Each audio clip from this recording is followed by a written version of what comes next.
Good morning all student. आज हम social study की सेकंड सेमेस्टर की क्लास को जो है फिर से चलाने चल रहे हैं, फिर से इसका वीडियो बनाने चल रहे हैं। तो इसमें जो हम लोगों ने पिछली वीडियो में देखा था, पिछली वीडियो में जो पढ़ा था वो था फसलों का, कृषि फसलों का वर्गीकरण। इसके बाद आपका अगला टॉपिक आता है फसल चक्र, क्रॉप्स रोटेशन इन इंडिया। मतलब भारत में जो फसल चक्र है वह क्या है। जो फसलों का चक्र मतलब फसल चक्र मतलब ये होता है, जो फसलों का चक्र होता है वह क्या होता है, या भारत में फसल चक्र कैसे होता है या किस तरीके से फसल चक्र अपनाया जाता है। तो इस क्रम में भारत में जो फसल चक्र की पद्धति है वह बहुत ज्यादा प्राकृतिक दशाओं पर निर्भर करती है। प्राकृतिक दशाओं पर निर्भर करने का क्या मतलब है? प्राकृतिक दशाओं पर निर्भर करने का यही मतलब है, जैसे जलवायु हुआ, वर्षा हुई, मिट्टी हुई, और इस तरीके से जो वर्षा की मात्रा है या फिर जो हवा है या जितनी भी प्राकृतिक शक्तियां हैं या जो भी प्राकृतिक कह लीजिए आपदाएं हैं, वे सभी के द्वारा जो है भारत में फसल चक्र जो है प्रभावित होता है। तकनीकी कारक भी इसे प्रभावित करते हैं। जैसे इसलिए जो है फसल चक्र की जो पद्धति होती है उसका संबंध जो है एक कृषि क्षेत्र से दूसरे कृषि क्षेत्र में अलग अलग होता है या भिन्न भिन्न रहता है। तो कहने मतलब ये हुआ, जैसे किसी एक क्षेत्र में जो फसल चक्र है वो दूसरे क्षेत्र में उस तरीके का फसल चक्र नहीं हो सकता है। इसका कारण क्या है? इसका मेन कारण ये है कि जो भारत की भौगोलिक परिस्थितियां हैं वह सभी क्षेत्रों में लगभग भिन्न पाई जाती हैं, सभी क्षेत्रों में अलग अलग पाई जाती हैं। तो इसलिए जो है सभी क्षेत्रों में या भारत के एक दूसरे का तुलना करने पर जो है फसल चक्र में समानता नहीं मिलती है। मेन कारण जो भौगोलिक दशाएं होती हैं और जो भौगोलिक परिस्थितियां हैं, क्योंकि जो भारत की जलवायु है वह भौगोलिक रूप से या उसमें जो है विविधताएं पाई जाती हैं।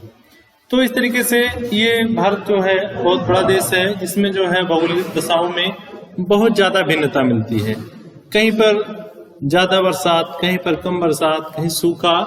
मतलब इस तरीके से जो है भारत की जो क्षेत्रीय कृषि क्षेत्र की या कृषि भूमि की विषमता है वह बहुत ही विरल है, बहुत अधिक है। तो इस तरीके से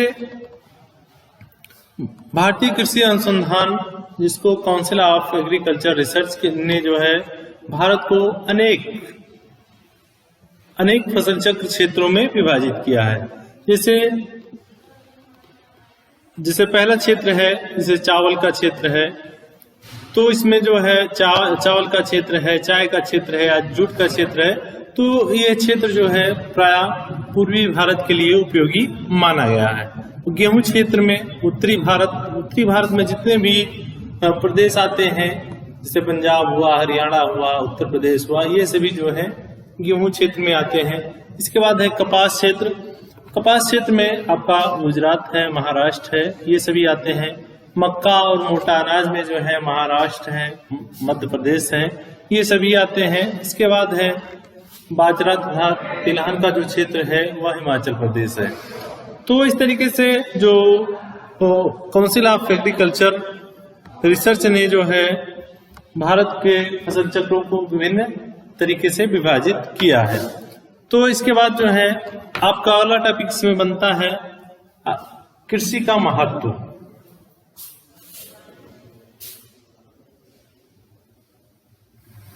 कृषि का महत्व।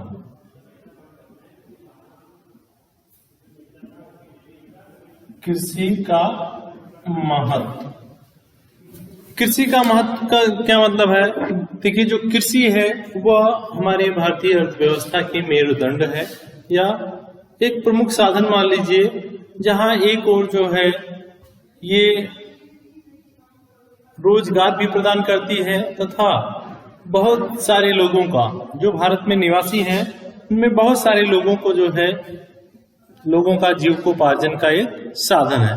और इतना ही नहीं, जो भारतीय अर्थव्यवस्था है उसमें जो कृषि का योगदान रहता है, जो जीडीपी में, सकल घरेलू उत्पाद में जो कृषि का योगदान रहता है, वो भी काफी सराहनीय है, जिसकी चर्चा जो है हम पिछली क्लास में कर चुके हैं। लगभग वर्तमान समय में इसका योगदान 17.5% कृषि क्षेत्र से जीडीपी, भारतीय अर्थव्यवस्था की जीडीपी में रहता है।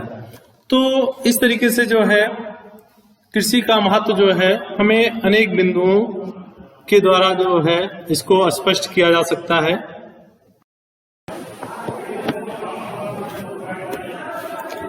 ये कृषि का महत्व में पहला है रोजगार प्रदाता। तो कहने मतलब जो कृषि क्षेत्र है ये जो है सर्वप्रथम जो है रोजगार प्रदान करती है बहुत सारे लोगों को। कहने मतलब जितने भी लगभग 57% जो जनसंख्या जो है कृषि पर निर्भर है, उनको जो है जीविकोपार्जन के साथ साथ रोजगार भी प्रदान करती है। और इतना ही नहीं, इसका जो स्थान है, इस रोजगार के साथ साथ जो उत्पादकता है वो भारतीय अर्थव्यवस्था में जो है लगभग 17.5% इसका योगदान रहता है। ये कृषि जो है ये रोजगार देने के साथ साथ जितने भी ग्रामीण क्षेत्र के जो कृषि करने वाले श्रमिक हैं, जो कृषि करने वाले नागरिक हैं, उनको जो है रोजगार के साथ साथ जीविकोपार्जन का एक साधन प्रदान करती है। ये लगभग जो है 57 मान के चलिए लगभग 53% जो है रोजगार नागरिकों को प्रदान करती है। इसके बाद फिर दूसरा महत्व है उद्योगों के लिए कच्चे माल की आपूर्ति। कहने मतलब जो बहुत सारे उद्योग होते हैं उनमें कच्चे माल की जो आपूर्ति होती है, जो उन्हें कच्चा माल मिलता है, वो हमारे कृषि से ही मिलता है, हमारी खेती से ही मिलता है। जैसे हुआ सूती वस्त्र उद्योग, जूट हुआ, चीनी उद्योग हुआ। इस तरीके से चीनी उद्योग हुआ, चाय उद्योग हुआ, तंबाकू हुआ, ये सभी को जो है चाय, तंबाकू, सिगरेट, मतलब ये सारे जो उद्योग हैं, इनको जो है कच्चे माल की आपूर्ति जो है हमारे कृषि क्षेत्र से ही मिलती है या कृषि क्षेत्र से की जाती है। जैसे चीनी उद्योग है, चीनी उद्योग में जो कच्चे माल के रूप में प्रयोग किया जाता है गन्ना, वो हमारे कृषि क्षेत्र से ही मिलता है। तो इस तरीके से इन उद्योगों को जो है कच्चे माल की जो पूर्ति होती है वो हमारे कृषि से ही होती है। इसके बाद जो है अगला महत्व है राष्ट्रीय आय में योगदान। इसकी चर्चा हम पहले ही कर चुके हैं। देखिए, जो भारत में राष्ट्रीय आय का जब आकलन किया जाता है, राष्ट्रीय आय की गणना की जाती है, उसमें जो है कृषि का महत्वपूर्ण रोल रहता है या कृषि का जो है महत्वपूर्ण स्थान रहता है। तो इसमें कहने मतलब जो योगदान है कृषि से लगभग 55% जो है कृषि द्वारा जो आय है उसका भारतीय अर्थव्यवस्था में या राष्ट्रीय आय में योगदान रहता है।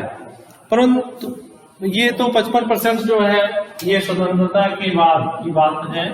इसके बाद जब उदारीकरण हुआ, उदारीकरण की नीति अपनाने के बाद जो है भारतीय अर्थव्यवस्था में या भारत की राष्ट्रीय आय में कृषि का योगदान लगभग जो है 4 से 4.5% तक रहता है। 4 से 4.5% तक कृषि से योगदान रहता है वर्तमान समय में।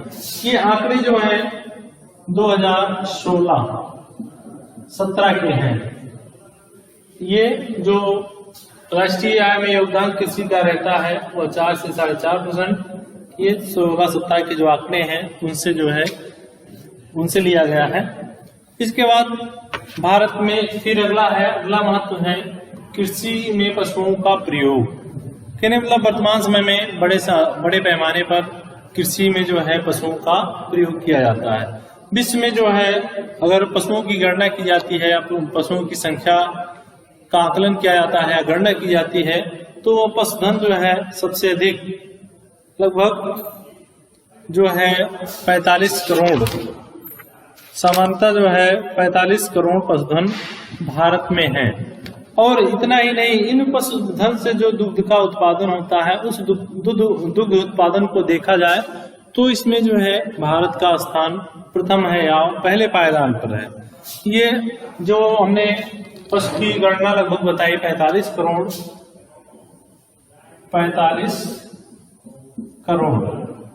ये पशु गणना जो है ये 1997 की है, 1997 की आंकड़ों की है। तो इस तरीके से जो है किसी क्षेत्र में पशुओं का भी उपयोग किया जाता है, इसलिए कृषि का महत्व है। इसके बाद फिर अगला महत्व है निर्धनता उन्मूलन करने में सहायता। कहने मतलब जो भारतीय कृषि है वो गरीबी व निर्धनता उन्मूलन या गरीबी मिटाने में भी काफी हद तक इसकी ये सहायक है, अत्यधिक इसका योगदान रहता है। क्योंकि जो इसका योगदान होने के मुख्य कारण ये है क्योंकि भारत में जो कृषि है उस पर बहुत अधिकांश जनसंख्या उस पर निर्भर रहती है। इससे क्या होता है, उनके जीवन यापन के लिए, निवास के लिए, तो उनके जीविका के जो सारे साधन है इस खेती से उनको उपलब्ध हो जाते हैं, जिससे उनकी जो गरीबी है उसको दूर करने में इसका योगदान काफी ज्यादा रहता है। इसके बाद एक महत्व है विदेशी मुद्रा प्राप्ति में योगदान। यानी मतलब जो भारत के अंदर जो है, भारत से बाहर या अंदर जो व्यापार होता है, आयात निर्यात होता है, या फिर इस तरीके से इसमें जो जिस वस्तुओं का आयात निर्यात होता है उसमें जो भारतीय कृषि होती है, उसमें जो उत्पादित वस्तुएं होती हैं, चाहे वो खाद्यान्न फसलें कह लीजिए या फिर व्यापारिक फसलें कह लीजिए, उसमें तमाम ऐसी अच्छी फसलें उत्पादित की जाती हैं जो जिसकी मांग जो है हमारे देश के साथ साथ विदेशों में भी रहती है। जब इसका हम अपने देश से जो है निर्यात करते हैं तो उसके एवज में जो है भारतीय अर्थव्यवस्था को, भारत देश को विदेशी मुद्रा अर्जित होती है, विदेशी मुद्रा की प्राप्ति होती है। इस तरीके से जो है कृषि के महत्व के रूप में विदेशी मुद्रा में प्राप्ति में योगदान को देखा जा सकता है। इसके बाद फिर लास्ट है आर्थिक विकास का आधार।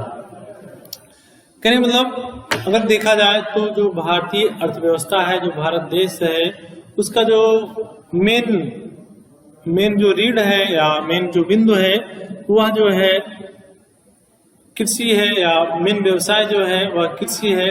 वर्तमान समय में जो सकल घरेलू उत्पाद हैं उसमें जो कृषि का योगदान है वो भले ही निरंतर कम होता जा रहा है, लेकिन उसके बावजूद भी यह कृषि जो है आर्थिक विकास का आधार है। क्योंकि जो भारतीय नागरिकों की जो गरीबी दूर करने की प्रमुख साधन है वह कृषि ही है। तो इसका महत्व जो है, जब भारतीय नागरिक जो है गरीबी उनमें जो है निर्धनता की समाप्ति होगी, तब वो धीरे धीरे स्तर उनका ऊपर उठता हुआ चलेगा, तब वो आर्थिक विकास की ओर जो है या आर्थिक विकास की कल्पना अच्छे ढंग से कर सकते हैं। इतना ही नहीं, इनमें कृषि जो है अनेक लोगों में प्रत्यक्ष या अप्रत्यक्ष रूप से रोजगार भी प्रदान करती है। तो जब लोग जो है रोजगार पाएंगे, उनकी इनकम बढ़ेगी, उनका विकास होगा, इससे जो है देश का भी विकास होगा। तो कहने मतलब इसका जो कृषि का महत्व है आर्थिक विकास को एक आधार प्रदान करती है। इसके बाद फिर इसी में अगला टॉपिक है भारतीय कृषि का जो पिछड़ेपन का कारण क्या है। इसको जो है पिछड़ेपन का कारण बहुत सारे हैं, जैसे कृषि जरूरतों का छोटा होना, या फिर उन्नतशील बीज का अभाव, या फिर उत्पादन की पुरानी तकनीक, सिंचाई की अपर्याप्त सुविधाएं, उन्नतशील या कीटनाशक दवाओं या रसायनों या खादों का कम उपयोग या कम प्रयोग, या फिर भारतीय किसानों का गरीब होना। तो ये सारे कारण जो है भारतीय कृषि के पिछड़ेपन या निम्न उत्पादकता के कारण है। इनको आप लोग जो है स्वतः अध्ययन कर लीजिएगा। इसके बाद फिर मैं अपनी वीडियो को यहीं पर समाप्त करता हूँ। तब तक के लिए धन्यवाद।